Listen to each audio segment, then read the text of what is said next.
Lahat na ano sinasabi mo sa kanya? Sa pictorial ako ng beauty derm noon. Nandun kami. Ano nangyari? Yung management ko yung nagsabi sa akin. Imposibleng mangyari.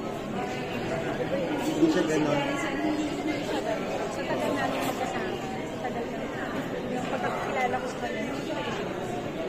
Sabi ko na lang, advice ko na lang sa kanya. Hinakam mo nga yung password mo. Baka wala siya two-factor authentication. Alam ng birthday din kasi, di ba?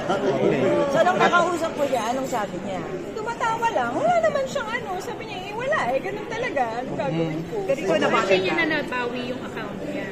Nabother ako dun sa mga sinabi nung hacker. Pero syempre, hindi naman totoo siya yun. Okay lang. Nagbayad ka? Nagbayad ba kayo sa hacker? Di ba usually gano'n para mabawi? Para mabawi. Pero yung management, na-restore. Na-restore.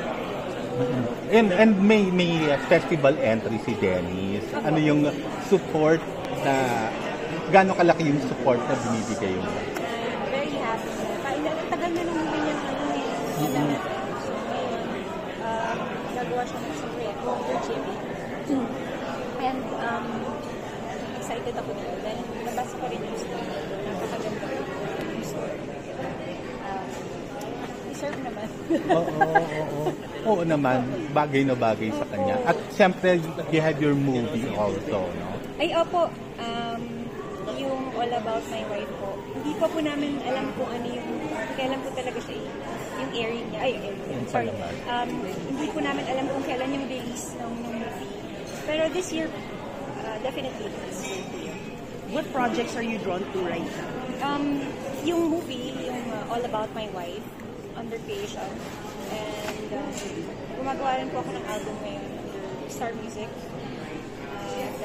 So far, yun pa lang po muna. Kasi sabi ko nga, kakatapos ko lang po ng soap first quarter this year.